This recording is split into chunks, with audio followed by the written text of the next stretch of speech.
योग वशिष्ठ महारामायण सुनते रहने के लिए हमारे चैनल को सब्सक्राइब करें और बेल आइकन जरूर दबाएं।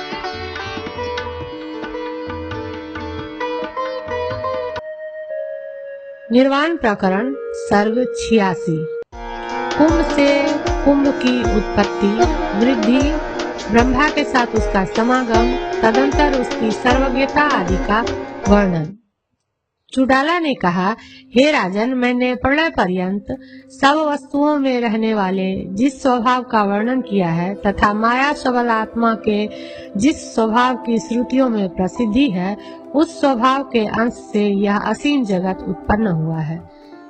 केवल वासना से अपना अस्तित्व प्राप्त कर पुण्य अपुण्य कर्म के अधीन होकर वह स्थित रहता है।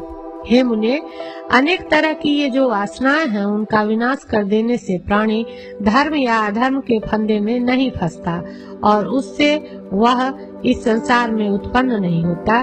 यह हम लोगों का साक्षात अनुभव है। वासनाओं के विनाश से जंतु संसार में नहीं आता। इस अनुभव में विशेष जानने की इच्छा से प्रस्तावित कथा की संक्षिप्त समाप्ति के लिए प्रार्थना करते हैं।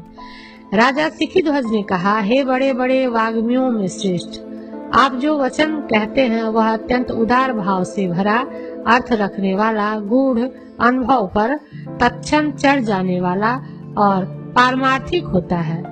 हे रमणीय, आपका वचन वैभव आज जो सुना गया है उससे मैं अपनी आत्मा के भीतर उत्तम शांति का अनुभव कर रहा हूँ। जिस प्रकार अमृत का पान करने पर आत्मा के अंदर शांति का अनुभव होता है। इसलिए आप अपनी प्रसिद्ध उत्पत्ति के विषय में मुझसे कुछ कहिए। तदंतर प्रयत्न पूर्वक आपकी ज्ञान गर्भित वाणी का मैं श्रवण करूँगा। और ब्रह्मा जी के पुत्र उन आर्य नारद मुनि ने उस निर्गत वीर का किस स्थान में स्थापन किया, यह भी यथावत आज मुझसे कहिए।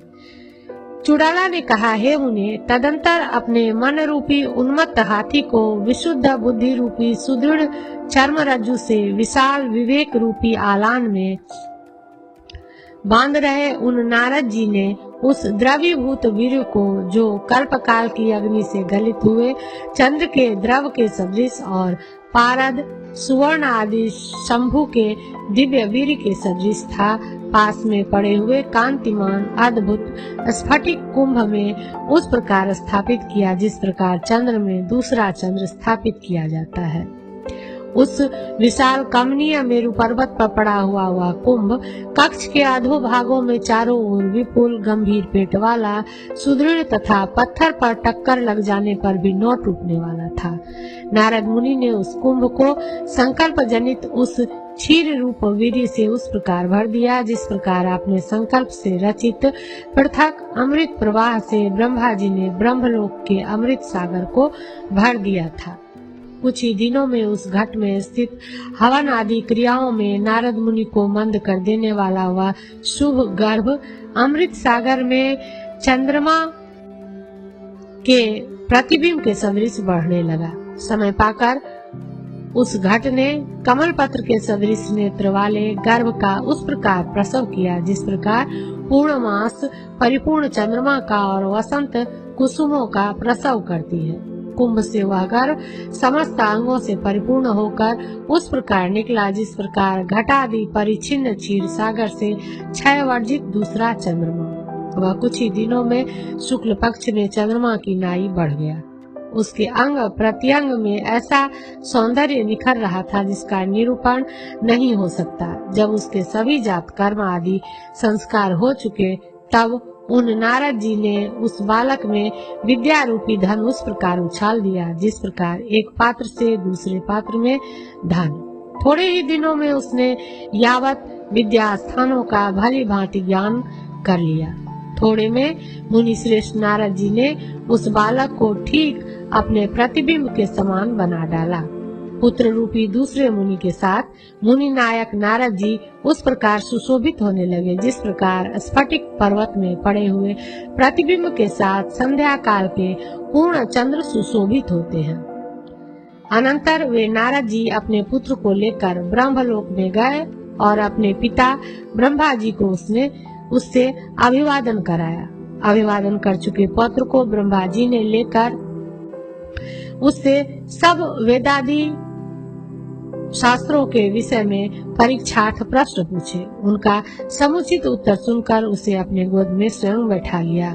तदंतर ब्रह्मा जी ने उस कुंभ नामक पौत्र को केवल आशीर्वाद से सर्वज्ञ और तत्व ज्ञान में परिनिष्ठित बना डाला। हे साधो, वह जो ब्रह्मा जी का पौत्र कुंभ हुआ वही यह तुम्हारे सामने उपस्थित है।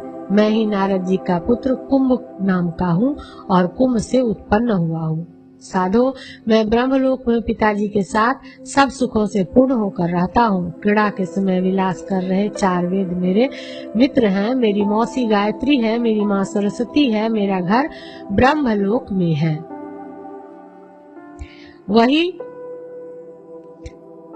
भगवान ब्रह्मा का पौत्र होकर मैं सुस्थिर रहता हूँ। इच्छा के अनुसार सब लोक में मैं विहार करता हूँ। सब इच्छाओं से परिपूर्ण होने के कारण घूमने में मेरा प्रयोजन केवल लीला ही है।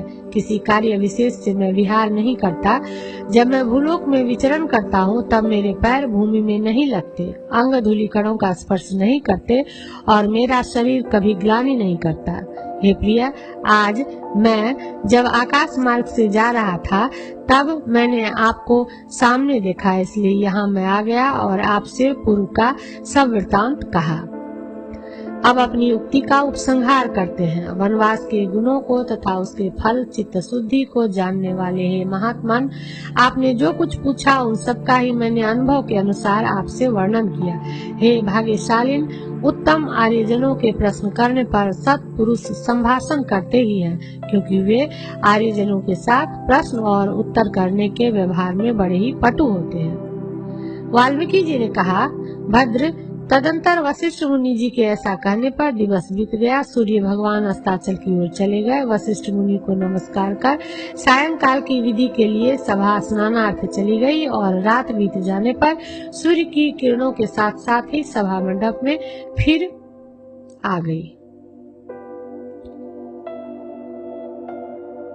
86वां सर्ग समाप्त। निर्वाण प्रकरण सर्ग 87। राजा सिखिध्वज द्वारा कुंभ की प्रशंसा, अपना दुख रोना, शिष्यत्व स्वीकार तथा उपदेशार्थ में विश्वास प्रदर्शन आदि का वर्णन। राजा सिखिध्वज ने कहा, महात्मन, अनेक जन्मात्मक संसार में अनुष्ठित एक साथ परिपक्व हो जाने के कारण फलदान के लिए स्फुरित हो रहे मेरे संचित अप्रत्यक्ष पुण्यों द्वारा ही सचमुच इस मंदराचल पर्वत पर पूर्वी वायु द्वारा मेघ के सदृश आप भेजे गए हैं, यह मैं मानता हूँ। आपके उपदेश से मैं अवश्य कृतार्थ हो जाऊंगा, यह सूचित करने के लिए मैं कृतार्थ हो ही गया, यूं सिद्ध सा मानकर कहते हैं। हे साधो, चूंकि अमृत बहाने वाली वाणी बोलने वाले आपके साथ मेरा समागम हुआ, इसलिए आज तो मैं बड़े बड़े धर्मानुष्ठान से धन्य हुए पुरुषों में सबसे प्रथम स्थान में अवस्थित हो गया हूँ। सज्जनों का समागम अंतरात्मा में जैसी शांति पहुंचाता है, वैसी शांति ये राज्य लाभ आदि बड़े बड़े कोई भी पदार्थ नहीं पहुंचाते। राज्य लाभ आदि की अपेक्षा साधु समागम में महत्व दिखलाते हैं। साधु पुरुषों का समागम होने पर तत्काल ही अपरिमित ब्रह्मानंद रूप सुख धनी दरिद्र आदि सब में सर्वसाधारण रूप से स्फुरित होने लग जाता है। वहाँ राग द्वेष आदि का विचार ही नहीं रहता।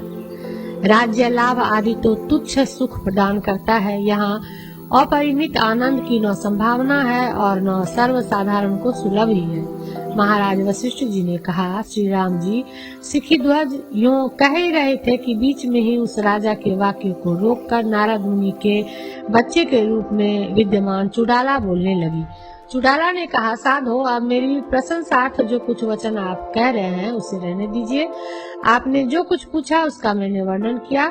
अब मुझसे कहिए कि आप हैं कौन और इस पर्वत पर क्या कर रहे हैं। आपका यह अरण्यवास कितने काल का हुआ, यानी आपको अरण्यवास करते करते कितना समय बीत गया।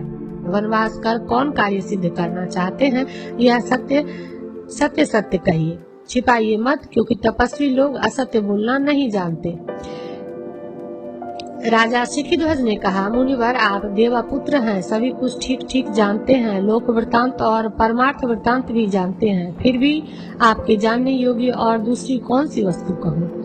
हे आर्य, केवल संसार रूपी भय से भीत हो जाने के कारण मैं इस वन के अंदर रहता हूँ। यद्यपि आप तो मुझे जानते ही हैं, फिर भी मैं आपसे कुछ संक्षेप तक कह रहा हूँ।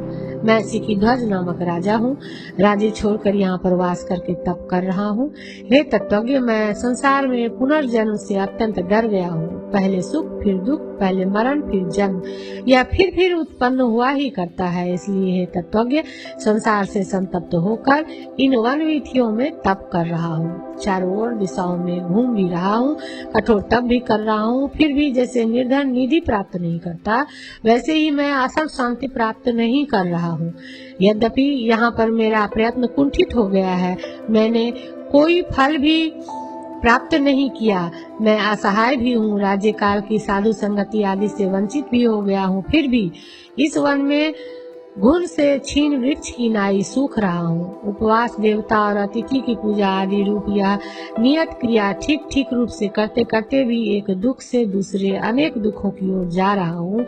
हे तत्वज्ञ, शास्त्रानुमोदित उक्त क्रिया विश्रांति रूप अमृत की हेतु होने पर भी उसे न देकर मेरे लिए जो विष बनकर स्थित है, उसमें कारण क्या है उसे कहिए। अर्थात कर्म समुचित उपासना अमृत की हेतु है, यह विद्यांग च इत्यादि श्रुति से जाना जाता है। उसी के आधार पर मैंने भी विश्रांति के लिए कर्मों के साथ साथ उपासना का अवलंबन किया, पर उससे विश्रांति न मिलकर दुख परंपरा ही मिल रही है। मेरे लिए कर्म समुचित उपासना विष ही बनकर बैठ गई, अतः उसके विष रूप बनने में हेतु क्या है कहिए।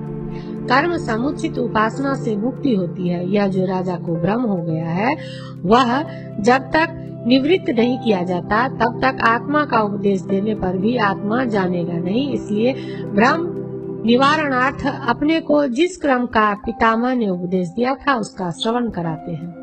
चुड़ाला ने कहा, साधो, किसी समय पहले मैंने अपने पितामह ब्रह्मा जी से यह प्रश्न किया था कि हे प्रभु, ज्ञान और कर्म इन दोनों में जो भी कोई एक मुक्ति का कारण हो उसे मुझसे कहिए। ब्रह्मा जी ने कहा, हे पौत्र, ज्ञान ही परम श्रेय है, यानी उत्तम आत्म तत्व का कारण है। केवल उसी से भलीभांति आत्मा का साक्षात अनुभव हो जाता है।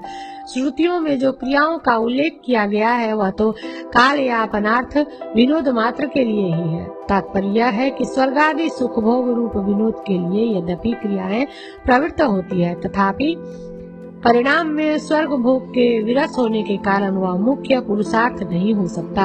अतः किन्हीं दूसरे प्रकार के भयंकर अनर्थों की उत्पत्ति के निवारणार्थ आयुष्य काल यापन करने के लिए ही उक्त श्रुति में क्रिया का उल्लेख किया गया है।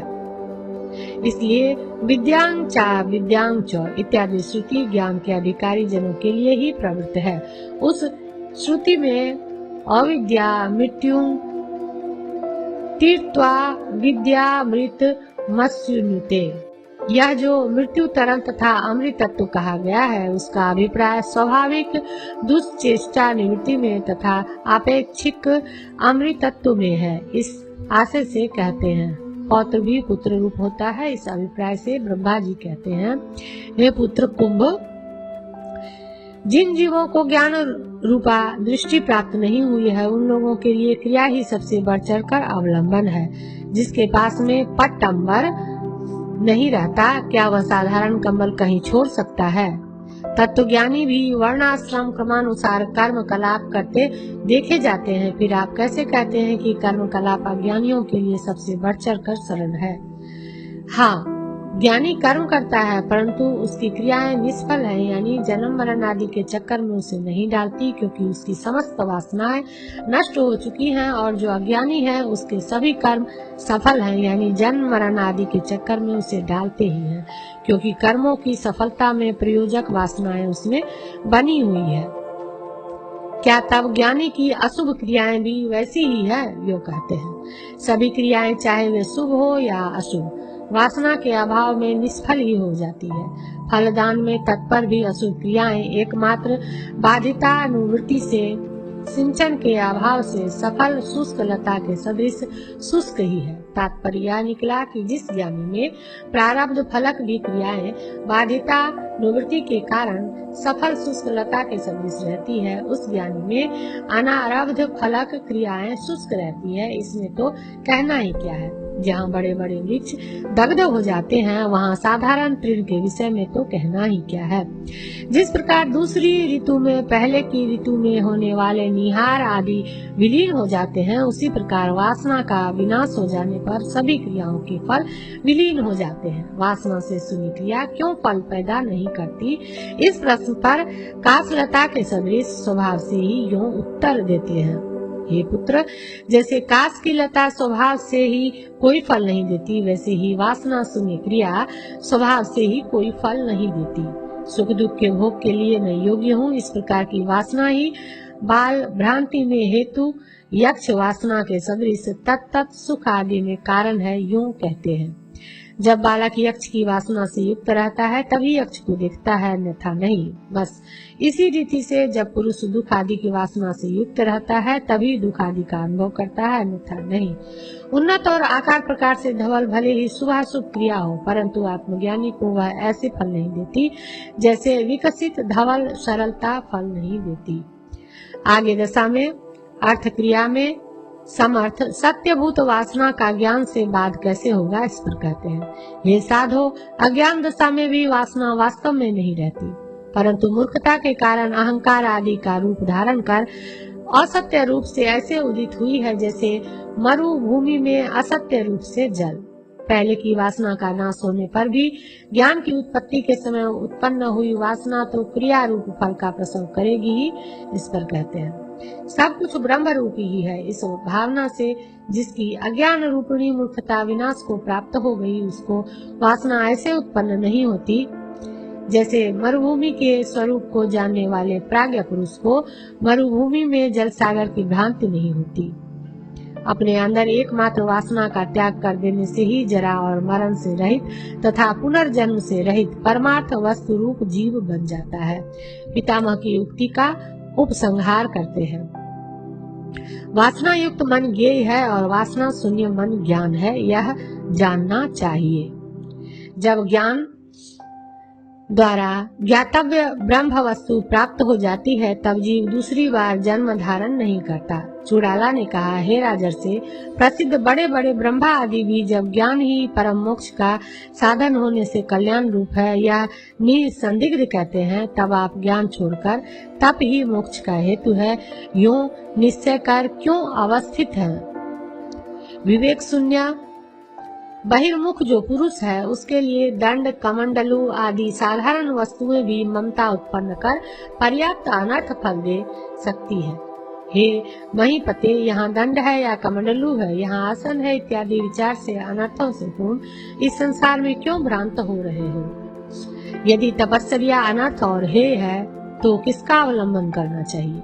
हे राजन, मैं कौन हूँ, यह अनर्थात्मक जगत किस तरह उत्पन्न हुआ, इसकी शांति किस उपाय से होगी, इस तरह तो आप विचार नहीं करते और अज्ञानी की तरह क्यों रहते हैं। विचार के सदृश गुरु के पास जाना, उसकी सेवा करना, उनसे आत्मा के विषय में प्रश्न करना आदि भी उपादेय है। यह संसार कैसे उत्पन्न हुआ, मोक्ष किस उपाय से होगा इत्यादि प्रश्न करते हुए आप पर तत्पदार्थ और अपर तत्व पदार्थ को एक रूप से जानने वाले तत्वज्ञ गुरुओं के पास जाकर उनके चरणों की सेवा क्यों नहीं करते। व्रत, उपवास, शीत उष्ण आदि सुख दुखात्मक प्रवृत्ति में उत्सुक आत्म चैतन्य जिसमें रहता है, ऐसी इस तप रूप क्रिया से पर्वत कोटर में शास्त्र के कीट के सदृश आप अपनी आयु क्यों व्यतीत कर रहे हैं। सम ब्रह्म दृष्टि साधु पुरुषों के पास आत्म कल्याणार्थ प्रश्न उनकी सेवा तथा समागम करने से वह युक्ति प्राप्त हो जाती है जिससे तत्काल संसार बंध से पुरुष मुक्त हो जाता है। तो अब मुझे कैसे रहना चाहिए। हे राजन, तपस्या आदि बहिर्मुख दुखप्रद चेष्टाओं से विरत होकर आप गुरु जी के साथ ही आहार खाते हुए इस वनकोटर में धरा छिद्र में रहने वाले कीट के समान निश्चल होकर स्थित रहिए। वशिष्ठ जी ने कहा, हे राम जी, देवता का रूप धारण की हुई उस कांता चूड़ाला द्वारा प्रबोधित हुआ राजा सिखिध्वज आंसुओं से पूर्ण मुख होकर यह वचन कहने लगा। सिखिध्वज ने कहा, देवपुत्र, आश्चर्य है कि बहुत समय के बाद आज आपके द्वारा मैं जगाया गया हूँ। मूर्खता से ही साधु समागम छोड़कर मैं इतने समय तक वन में रहा। अहो, मेरा पाप संपूर्ण नष्ट हो गया, ऐसा मैं मानता हूँ, क्योंकि आप ही यहाँ आकर मुझे जगा रहे हैं। हे सुंदरानंद, आप ही मेरे गुरु हैं, आप ही मेरे पिता हैं, आप ही मेरे मित्र हैं। शिष्य रूप मैं आपके चरणों को प्रणाम करता हूँ, कृपा कीजिए। जिस उदारतम वस्तु को आप जानते हैं, जिसके ज्ञात हो जाने पर प्राणी फिर शोक नहीं करता, जिससे मैं सुख में विश्रांत हो जाऊं, उस ब्रह्म रूप वस्तु का मुझे उपदेश दीजिए। मुनिवार, ज्ञान में तो घट ज्ञान, पट ज्ञान आदि अनेक तरह के भेद पाए जाते हैं, इसलिए आपने ज्ञान ही कल्याण कारक है। इससे जो परम तारक ज्ञान कहा है, वह घट ज्ञान आदि में से कौन ज्ञान है? चुड़ाला ने कहा, हे राजर्षि, यदि मैं उपादेय वाक्य हूँ, यानी मेरे वाक्य में तुम्हें श्रद्धा है, तो तारक ज्ञान जैसा है वैसा ही मैं तुमसे कहूँगा।